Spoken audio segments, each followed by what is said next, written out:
really sensitive to that. I'm really sorry, but there's nothing I can fucking do about it. Anyway, I'm the creative director of Volition and Within Saints Row, and I have the dubious honor of being the only designer who's worked on all the Saints Row games. I was the lead writer for all of them, which is kind of fun and interesting. But before we get started, this isn't me looking for a cheap pop or anything like that. I'm just curious to get a sense of the room. How many of you guys have played Saints Row 4? Wow, great, awesome, thank you. Hooray, my kids getting eat.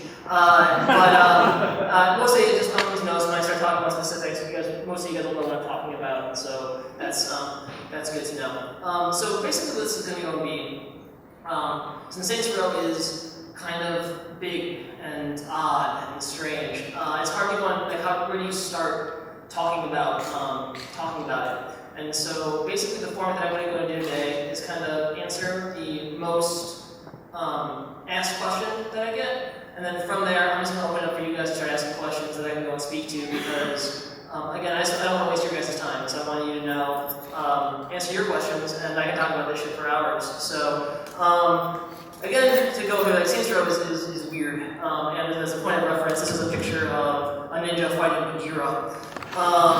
And it's kind of weird, but on the Saints Row scale, I think it's probably like mission 2 sort of level weird, you know? We kind of go well past this. I really want to play that game too, I don't know what it is, but fuck dude, ninja.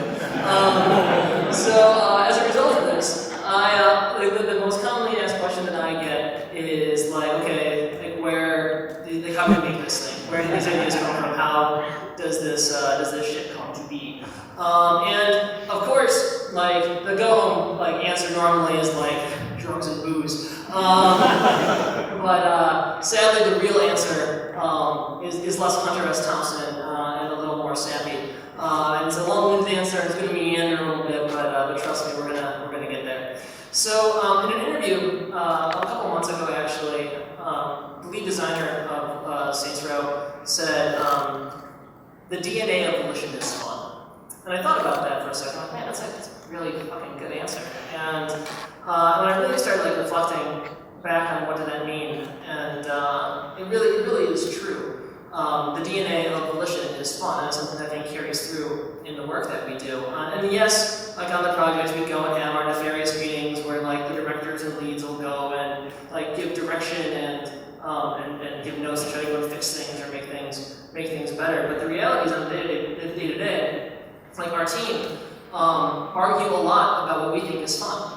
And we spend a lot of time making sure that each joke is funny, or each little thing particularly, is that entertaining enough? Does that make the most sense?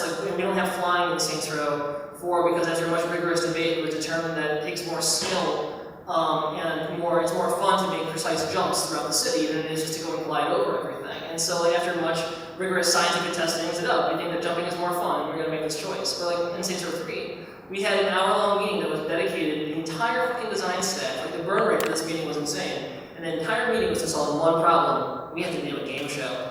And it was serious business. And we put our schedule because we wanted to that you needed the right name for a game show, otherwise the wheels were going to fall apart.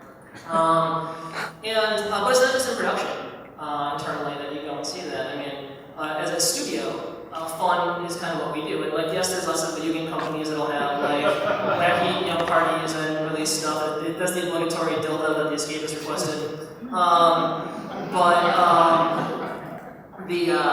It's a step past that. It's not just release parties. It's how we value it's having fun. We have Halloween, everyone wears costumes and brings their kids into the office. Or we have it's family day, so we're gonna have balloon animals and a magician and sack races and shit like that. Or hey, we're gonna have celebrate Cinco de Mayo. We have a keg in the office, and we're gonna go and have a lot of fun. And granted, as I'm saying these things, it kind of does feel we're back to liquor. But the reason that we do these things is that we're really just trying to go and foster an environment where we can go and create opportunities for people to go and let exciting things happen. One of our structures at our company is we have a flexible work environment. We don't have normal operating hours. We basically say as long as you show up between 2 hours during the normal work day and make your meetings, if you like getting worse on time, Live free. We don't care. We encourage people to go and have meetings off-site. We encourage people to go and work at their own pace so they can go, get their ideas out the way they want to. And this usually leads themselves to some interesting projects.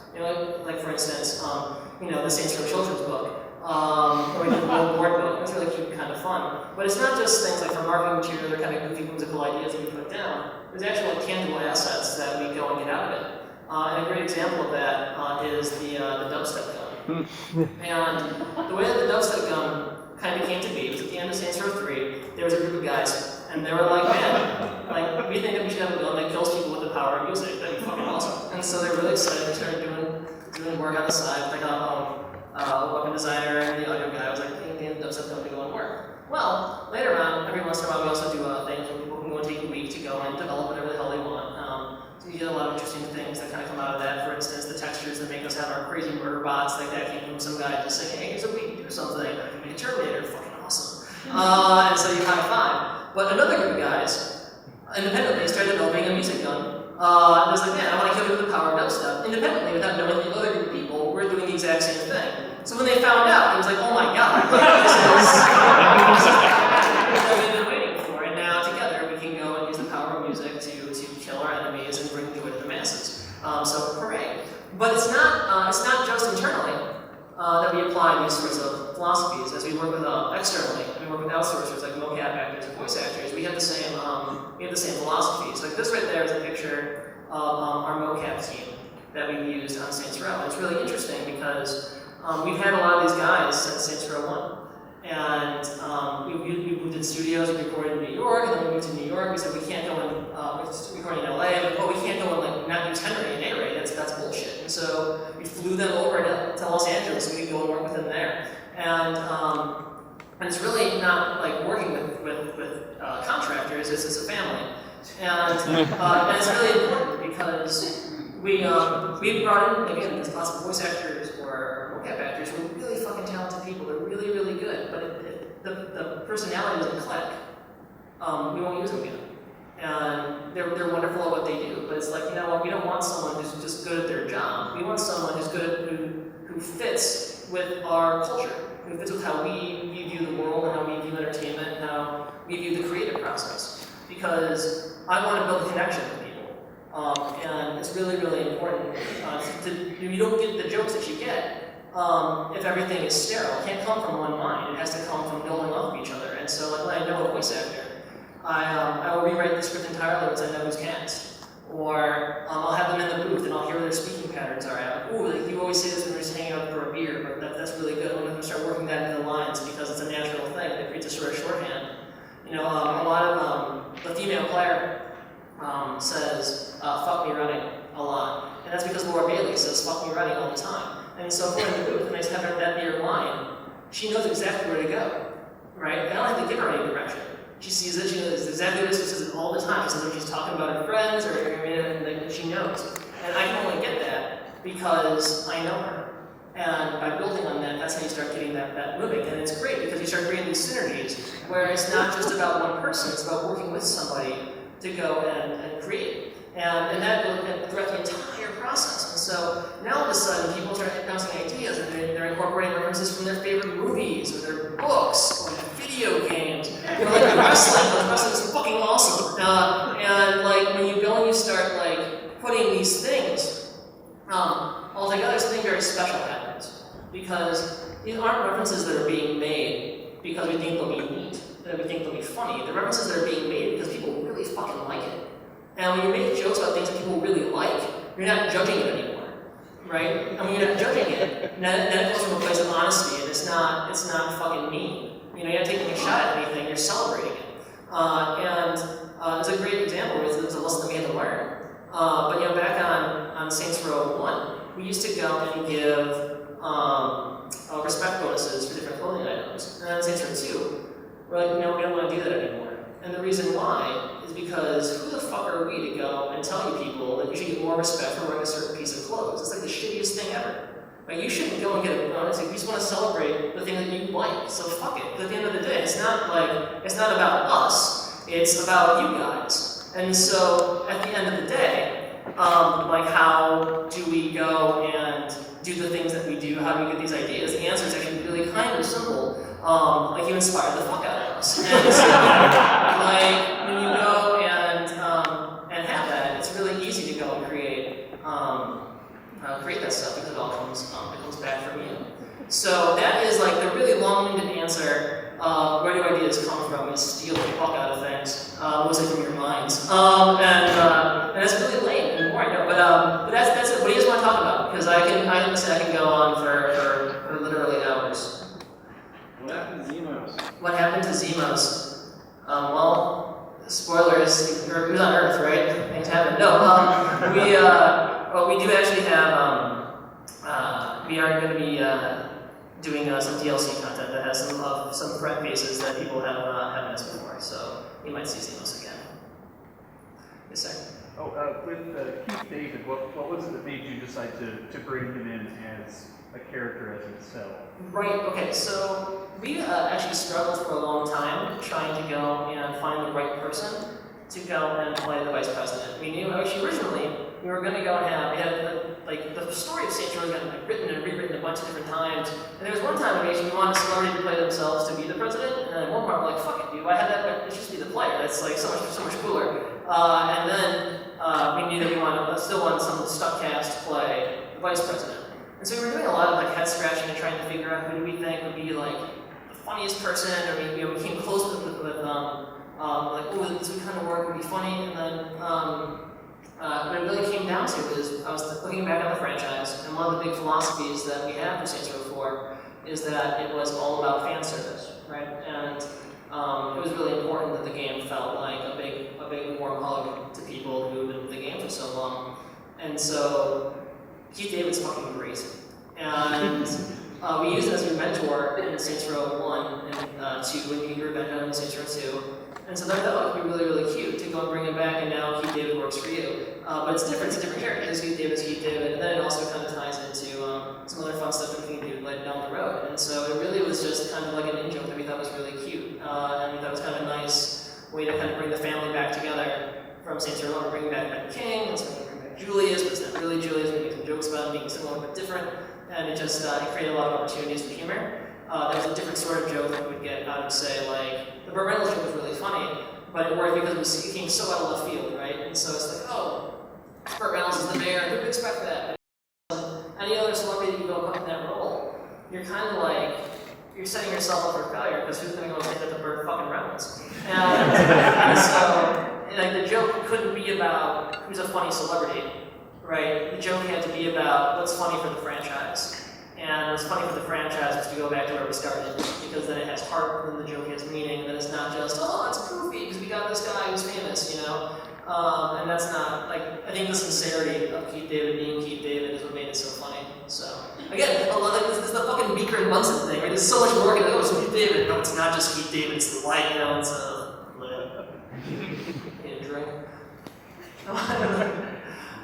Yes, sir. When did it start back in Saints Row 1? I mean, it was right around the San Andreas era? No, oh my god, no, oh my friend. Oh, Jesus. We walked up to a landmine. So, Saints Row was actually developed to be a PS2 game. And then we realized, like, holy fuck, we can't make it on the PS2, and that's when we started going to next gen.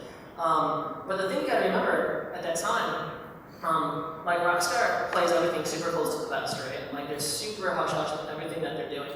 And, you know, we saw GTA 3, it was great, we saw Vice City, and they're doing lots of things with crime, they're doing a Scarface thing, and so they were really doing a lot of stuff with organized crime. And so we're like, oh, that's cool, like we can go and do an open world game about gangs, because like there's nothing, they're not doing anything in that space. And so we started, we went to heart of the paint, we were working on it for years, and, you know, and we had the Third Street Saints, they were green, and there's all this stuff, and then San Andreas comes out, and it's like, oh, fuck me, you know, and like we see that thing come out, and at the end of the day, right, like you just looked at it with this horror, and it's like everything that we have is, oh my god, we thought we were special, we're fucked. But it's one of those things where it's totally, you know, it doesn't matter how long we were working on something. What matters is what comes out first, right? Like, you know, what matters is what's the who's the people who go in and get there. And as long as we were working on it, like San Andreas was fucking huge. They were probably working on it well before we were working on our game, you know? So, just, monkeys and typewriters. And so when that happened, I'm like, oh man, that's a little different. But the original pitch video for Saints Row was like they took the Red Faction 2 tech, and it was a first-person shooter actually, and they took the pistol from RF2 and they turned it sideways and painted it gold, and that was used for like the original tech demo. It was going to be a first-person shooter for a while, and then they said it was going to go and no one would blow it up and be open world. And I remember we did this CG trailer when we first pitched it to THQ, and it was set to NWA's Fuck the Police, and I did this presentation to corporate. And afterwards, I wasn't there, so this is all anecdotal, but the way that like our general manager tells the tale, he's in the room, they show it, and the president of THQ, there's just silence, and someone in the back of the room says, is that the sort of games that we're making now? And then, to his credit, the president was like, yes! And so, and the rest is history, but yeah, it was really, that was a brutal fucking process, man, because I don't know, making open world games is hard, and like, I think it was one of those things we didn't realize how challenging it was until we started to do it. Like, oh, we neat. That's the stupidest thing we could have done, but it ended up working out okay in the end. But yeah, that was a death march, my friend. There's a lot of stories of Saints Row development hell. And I'll get to those later. Is there any other questions? Or should I go somewhere? Yes, sir. Can you talk about how the game transitioned from Enter the Dominatrix to Saints Row 4? Yeah. It's not really a transition into the two because Saints Row 4 started development shortly after Saints Row 3 was in development. What it kind of came down to was we had people that were working on Saints Row 4, plus we had people working on Enter the Dominatrix, but we had no one really thinking past those two, and so we want, Jason Rubin, when he came on to THQ, looked at what we were doing and said, well, what are you guys doing next after Saints Row 4? I'm like, fuck it, we know, man, we gotta get this thing done. And so we were basically able to go and get rid of Dominatrix, full Dominatrix, and then go and move those people forward to think of what we're going to be doing next. And then next get the bodies onto Saints Row 4 as well, and help get that out, coming out at a good time. But it was interesting because I know some people ask, it's just so rude. One of the things that's interesting about it is that even if there are things that we want to go and take, like, oh, this is some stuff that we kind of like that we were dabbling around with Enter the Dominatrix, maybe we can go and pull some of that in with Saints Row 4. It didn't matter because the game was so different. It was entirely different story with different cast of characters, and like there's all sorts of things that we just like it didn't fit. It was supposed to be kind of a companion piece to Saints Row 4, but ultimately it was so different from what we were doing. Like nothing really was a drag and drop thing anyway. So I understand people ask the question, but it was nothing came easy out of that thing. Yes, sir. Is there any specific thing that chose to change in gameplay, like originally helped to The thought behind that was, it kind of comes back down to fun, but the real issue is that if you're generating health and you have superpowers, you can just go and leap over a building or super sprint away, and you're out of the combat. And if you're out of the combat, you're not really you're not doing anything, you're disengaging, and we want to encourage engagement, and that's why the easiest way to heal is to go back on a body count, because we really want to encourage people to get into shit. It's also why we have enemies go and spawn on rooftops. We do the whole, jet bikes and things that go and chase you, is that we want to make sure we couldn't just leap onto a roof and be safe. We want conflict to always go and come to you, but then we also didn't want to punish you by having you not be able to escape. It's either go and engage all the time, get your health back, go to the next fight, and so on and so on. So it's really it's about keeping up the pacing and making sure that we were keeping the player engaged in the moment. Yes, sir. I don't know if you have a Saints Row 5 in development, and if you do, I'm crazy looking forward to it. But please talk to John St. John for voice acting. John St. John? I don't know who John St. John is. The voice of Duke Nukem. Okay. I will do that. I do not know the man, but John St. John. Very good, sir. I will look into this. I do not know. Thank you. The deal is struck. The deal. I will certainly look into this. Sir. Yeah, with THQ going under and the handoff from one company to another, was there anything that affected the game, or were you so far into development that it wasn't in question that it'd be coming out, or did it? So here's the thing about like bankruptcy is fucking scary, and at the end of the day, making a game when bankruptcy is happening is terrifying. And so the thing is, like, ultimately when the game, like, we were acquired by Deep Silver in January, and so we submitted in June. So really, there's only 6 months left in development. So we were actually pretty far along in the game, but the process itself was fucking nerve-wracking. We found out that THQ was filing for bankruptcy right before our Christmas break, and we got the message that it was going to be headed to auction. It's really it was going to be headed to auction on New Year's Day.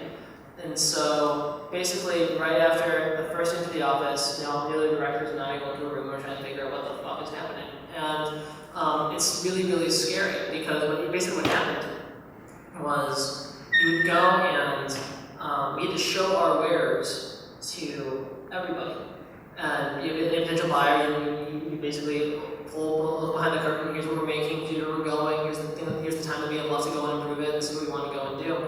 And like, we believed in the product and we believed in our company, but you don't know. You know what I mean? You have no idea what's going to happen. The poor guys at Vigil, they don't end up buying them. We were lucky that someone bought us, but it was really scary because when you're going through that, and it's hard to stay. How do you stay motivated when you know what I mean? You don't know what your future is going to go and be, and it's hard. It's definitely challenging.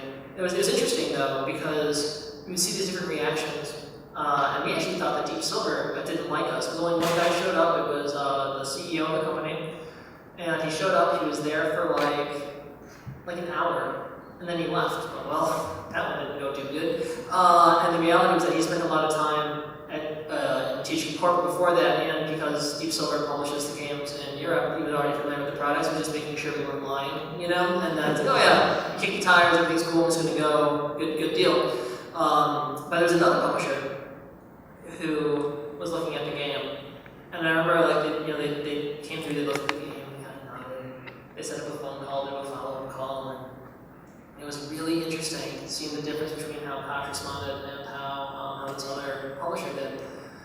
Because this other publishing group basically was like, so we have that Saints Row 4 game, yes we do. Like, how would you feel about not doing it? Like, well, we feel pretty bad. We really like it. It's a pretty good game, it's a lot of fun. And yeah, but it's like, it's got superpowers. And compared to Deep Silver, where Deep Silver said, it's got superpowers!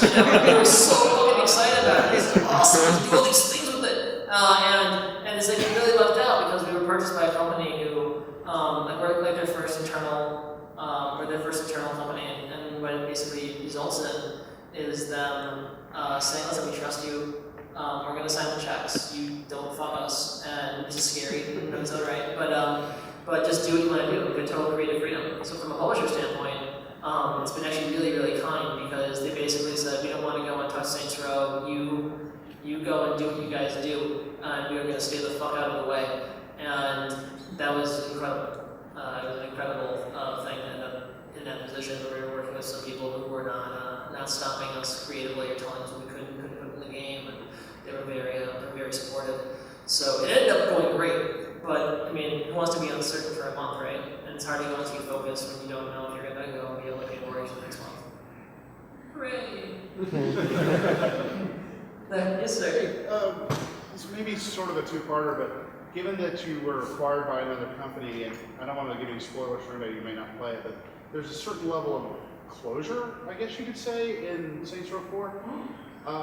Was that closure aspect of that event prompted by the potential for maybe not being, now that you were bought by another company kind of thing? You know, the ending was done before we ever were bought, right? The ending was done before we ever, THQ filed for bankruptcy. I think it's one of those things where, you know, we wanted, you know, for me, you know, I thought it was good to get a sense of finality. Like you feel good to accomplish something and finish the game, and so, you know, you have a good ending, and it feels strong, because, you know, and I don't spoil anything, but you know, it's one of those things you want the ending to feel good. You know, I feel like it's a complete thing, and if there is to be something else down the road that we can go and do, we can figure something out.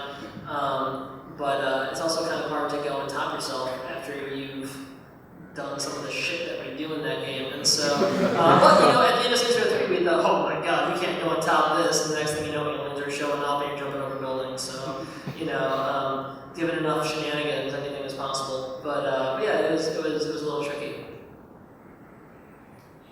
Yes, in the back.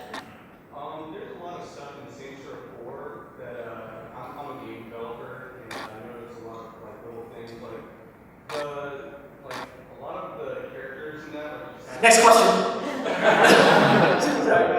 Put them out in like the vertices, you know, go everywhere and stuff like that. Yes. Is stuff like that happens when you just put it in, like you notice glitches in the game, and you just decide, oh, we'll leave it in. That's we wanted to go on ahead and simulation get buggy on purpose. That was actually, there's a lot of, that was actually really a tough one though, because it's one of those things when you're trying to figure out some of those bugs that you're putting in for like the pedestrians, like, you know, their skeletons get busted, they go into T-pose.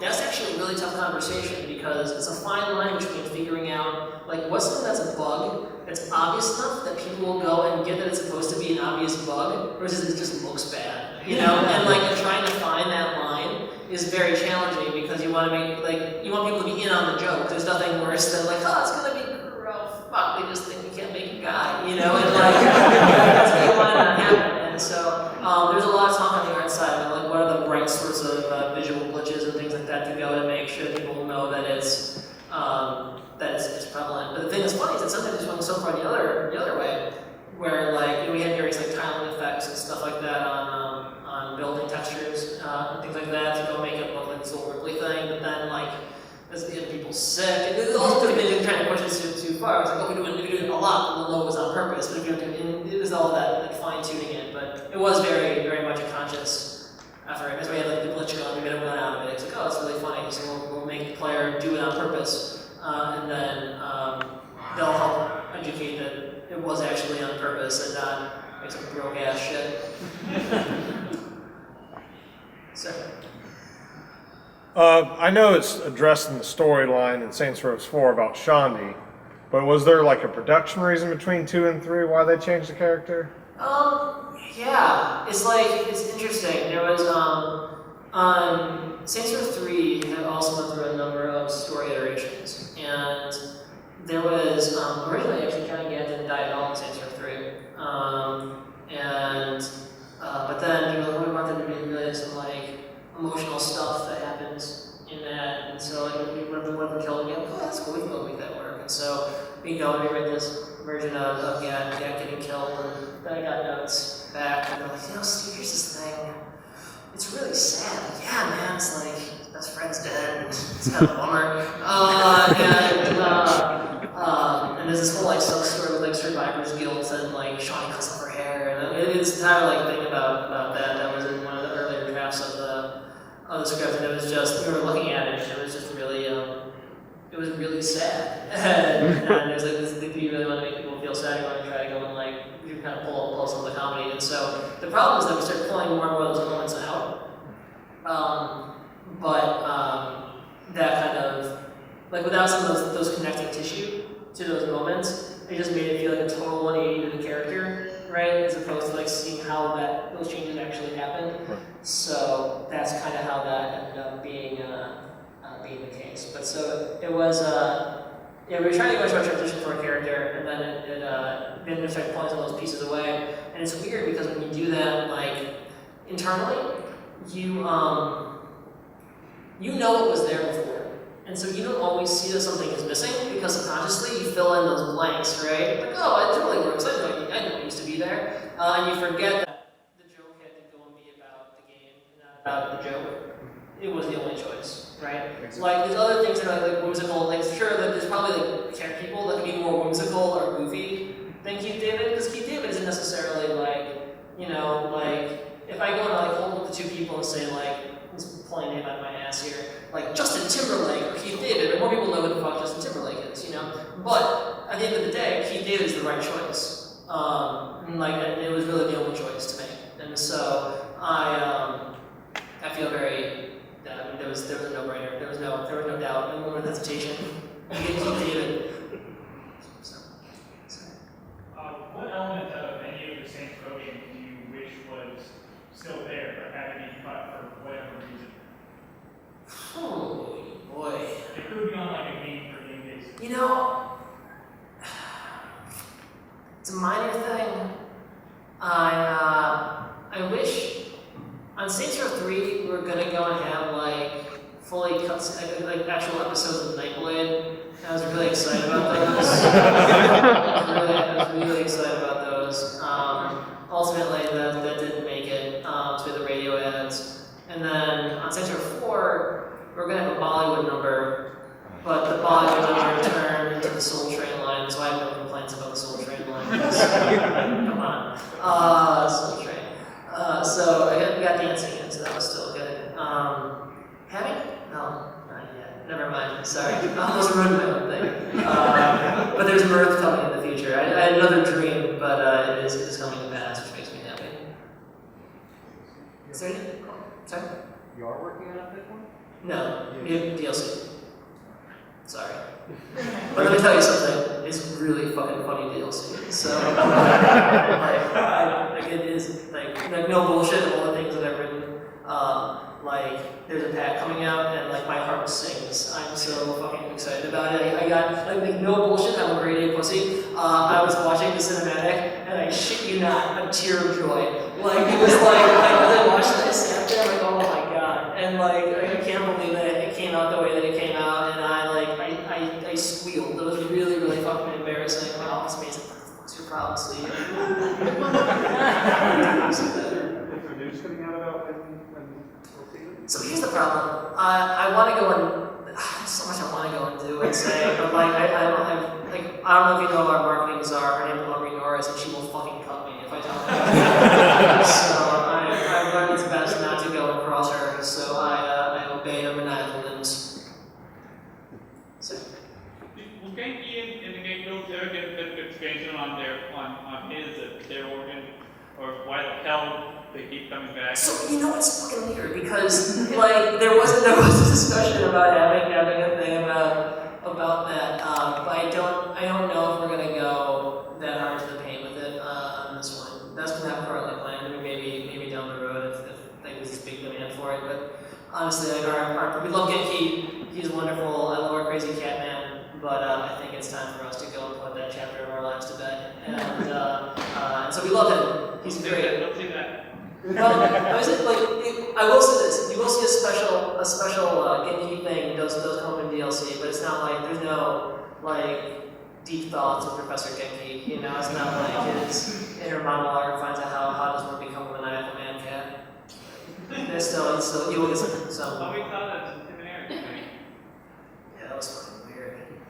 I saw that like Tim American was a fever dream. I don't know if I understand it, but man, something happened. This isn't strictly related to Saints Row before, but how did Genki, how did Genki the concept? Right, okay, so this kind of goes back to the hour long meeting about a game show. So in Saints Row 3, we wanted to go and have there be a running man sort of competition, right? It's really calling like the running man, want to go and kill people for money, hooray. And he needed a name for it too, because he couldn't call it running man. And so we started like going down, just writing names in this brainstorming meeting, and I thought like should be a Japanese game show. Okay, great, do a Japanese game show. Then we started thinking Japanese game show names, and we were having all these like different word components, and like it's kind of like Mad Libs trying to go and assemble the proper name. And eventually we finally ended up with Professor Genki's Super Ethical Reality Climax. Like, oh, that's great. So then we got sent off the concept art. And we started getting concept arts where Professor Genki is. And Professor Genki was a guy. And then the concept artist is like, actually this one thing, I don't know if you want to see it. Oh my god, like, we have to show it now. And it's like, it's fine with a cat. And so he shows this pink cat, like, oh my god, why were we even having this conversation? What the fuck, where have you been all my life? And so, as soon as we saw, there was no turning back. And then it was just a matter of, want to run the glasses? I don't know. But it was like, as soon as we saw a pink cat, it was slammed on. My little brother and I, we play co-op all the time. This is by far our favorite co-op game, Saints Row 4. And we always talk about how amazing it is for one of us to drive and one of us to shoot the dubstep gun. And our question was... It's like, say anything. Yeah. His dubstep gun sounds better than my dubstep gun, so who picked the songs? Or who picked what? That was audio. Okay. Yeah, audio already made that all happen. Although I think they just recently released a pack of extra songs for the dubstep gun. So if you want to go and kill people with polka music, now's the time. So reflect on that. Let's see. Was there any concern about there being two endings at the end of Saints Row 3? No. I wish it was a more like dignified or better answer, but no, not really. I mean, I personally like endings are always weird because from like a production always hates multiple endings, like as a general rule, because the idea is that you are creating something for.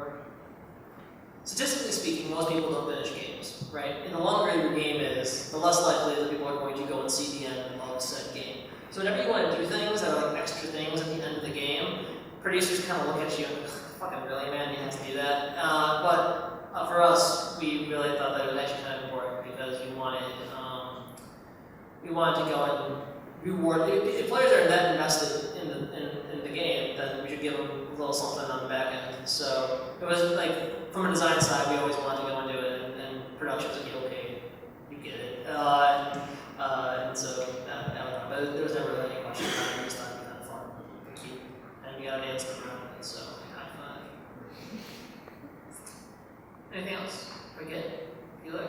Orange whip? Oh, hey!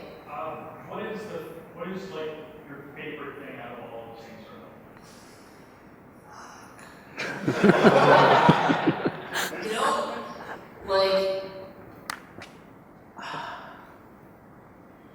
I really like, and this is gonna get really, really sappy real fast, but of all the things about Saints Row that I am proud of, I love that the character can be whoever you want to be. I love that you can be a man or a woman, they can be athletic or skinny or overweight, and it doesn't fucking matter. Everyone says that you're the man. Everyone goes and treats you with respect. Everyone thinks that you are, the baddest motherfucker that walks into the room, and people respect you. And I think that's fucking great. And then beyond that, I love that now, the reason that we never did romance stuff in Saints Row 4 is as we always said, if we ever introduced that as a concept, like, you're fucking everybody. Because if you're gonna do it, you're gonna come correct. And I actually really love the Johnny Gat sex scene. And I think there's something really, really kind of great about. But there's a lot of ones that are jokes and there's gags that all happen, but that one's actually just kind of a straightforward, sincere moment where the player goes and pours out his heart like his own psychopathic fashion, and the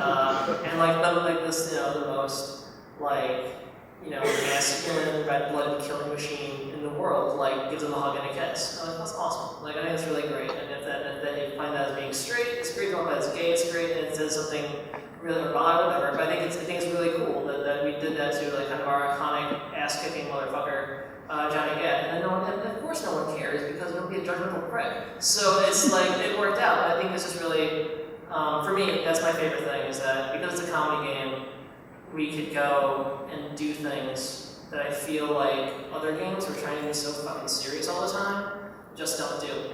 And I think it's kind of sad actually. I think people are missing out. I think that because what we do is guided, under the gilded cage of comedy.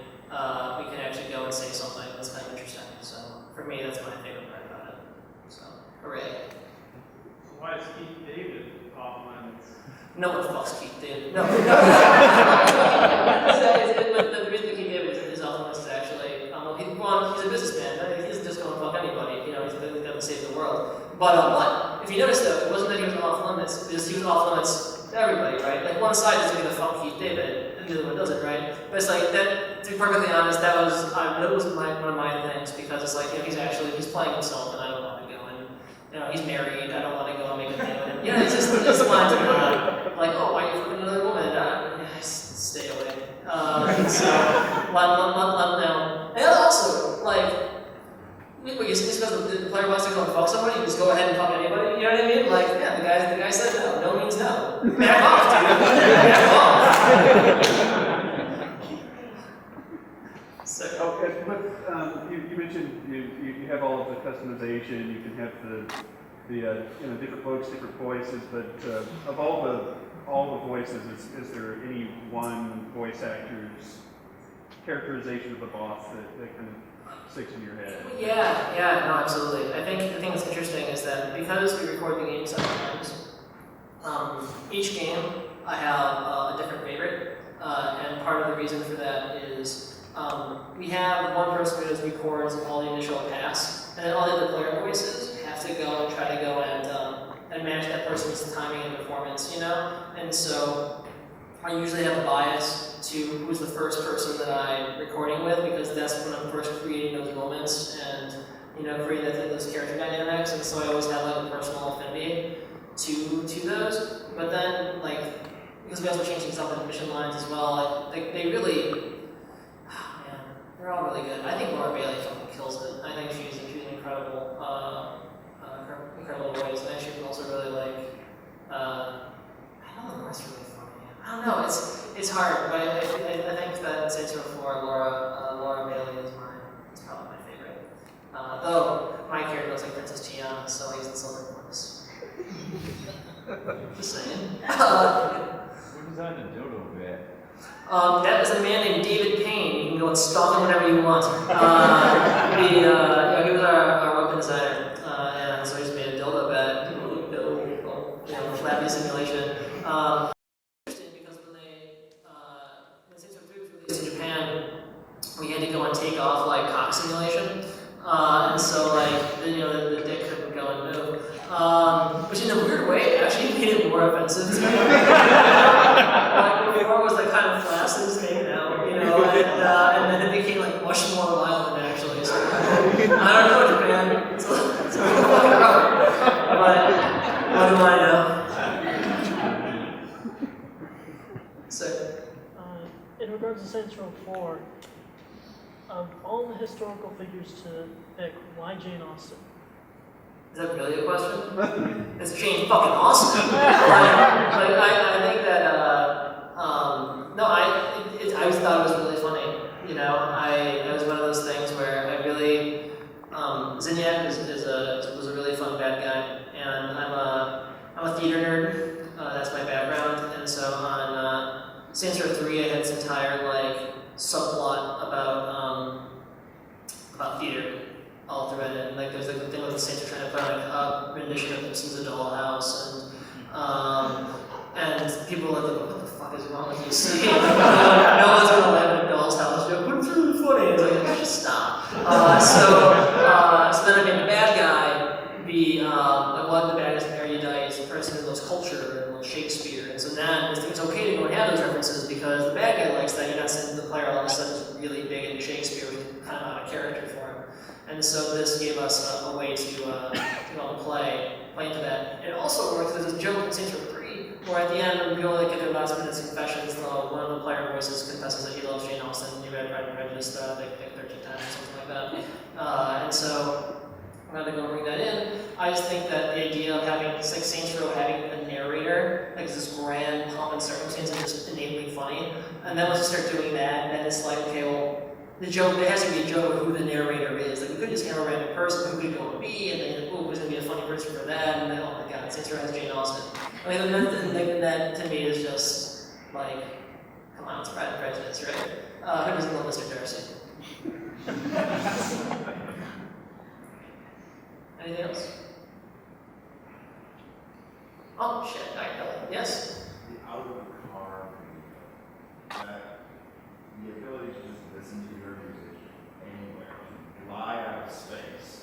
Wow, it's like this whole place. Or what is love? No, it was, yeah, it was pretty neat. It's funny because, I mean, I'm happy that people really like that. It was actually in Saints Row 1, and no one seemed to give a fuck about it back then, so we took it out in Saints Row 2. It was totally in the game. And then no one really used it, and so no. But then once we started jumping around the car, it's like, oh, well, we got it back in, because we want people to be able to hear the music while they're going around being the badass. And so we took it back in the game, and now I'm like, oh man, our music is so great. I happen to like it. It was just a weird thing for me, but yeah, it's pretty neat. Yeah. I know 3 had the Adult Swim radio. Were there any radios that like grew just they come together for 4? You know, yeah, I had a dream. I was really excited. I tried so fucking hard, but this is actually probably the thing that never made it in. That like my heart broke between. But I wanted for the classical station to have a bunch of like really like celebrated actors, like Dame Judi Dench, and there's like a bunch of just like really like fancy schmancy Shakespearean actors just to read different monologue, Shakespeare monologues, and it's all that they were just going to go and be, was just to go and have them read like, a monologue or a scene from Shakespeare. Like have no other lines and no context, just go and read this and then, have Zinette, Dame Judi Dench, and I thought it was going to be really funny, particularly when you like do the trailer and you say like all these people are in fucking Saints Row. It's just like reading Shakespeare lines, and that would be really, really funny. So it was a cute joke, but like it didn't work out. So that thing is really it's like a house of cards with that stuff too, because a lot of like there was something we got some people like, that would be really good, but like you need to have a critical mass. Like if you get a handful of people doing it, it's not funny. You really need like 12 or 15 people to get that like kind of like shock and awe of like how many people are reading Shakespeare. But if it's just like 3 people reading a Shakespeare monologue, it's a little less funny, and so that's why we don't need to go and do that. We'll just go and have it be Zinyak reading Jane Holder, because that'll be kind of a cute little internal moment. But like you don't get a whole lot of stunt casting. It's not like an offensive volume of stunt casting. So when Saints Row 4, when you settled on this simulation idea, what was the first thing that you said, this is going in now? Once you decided that it was going to be this simulation? Ooh, dead characters. That was the thing that we really wanted. We wanted to be about fan service, right? But finding a way that we could go and bring back characters that we previously had written out and find ways to tie them back in. And that was, I think, really exciting, because they could kind of have the other greatest hits of things in Saints Row.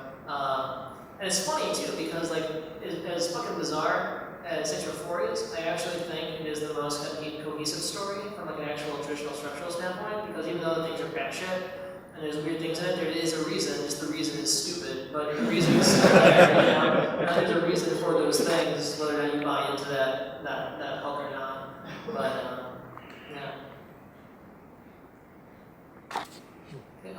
So as someone, I never played the first 2 games, did it ever give you pause when you were thinking about introducing like Benjamin King and these people from before? No, because this comes down to execution. Hopefully I did a good enough job. But like, did you feel like you were totally lost in the cold?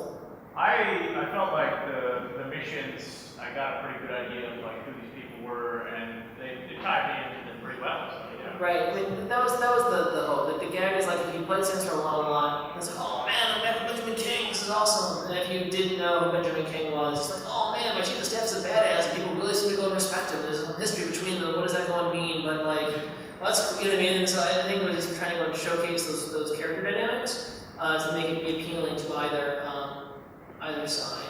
So, but yeah, I mean, there was concerns. That's why there's a lot of times it's hard to figure out what you're going to go and put in, because you want to go and like tie up things that you've done in the past, or you want to go and bring back certain characters that fans just want to. But the other tricky part of it is that you also want more people to buy your game than ever bought it the last time, right? Ideally, your install base just gets larger and larger, and so you don't want to alienate the new people who are coming, but you still want to celebrate the people who've been with you the entire time.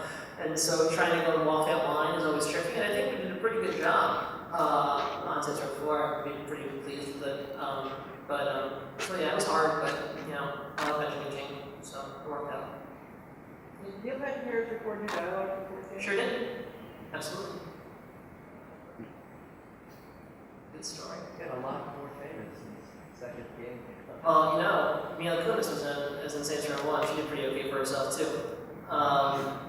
So. Record the dialogue. No, the problem with that though is interesting because we actually had, you know, like our budget, we had a budget for things, and we actually had this big list of folks, and we basically were just going to go and start submitting things out, and as people like started rejecting them, you know, we were planning like, oh, we can go and see if we can go and get to bring back. And so we did like this initial shotgun, was to go and say like, surely these people aren't going to go and respond. But what ended up happening is that everyone said yes. We're, oh my God, fuck, what do we do?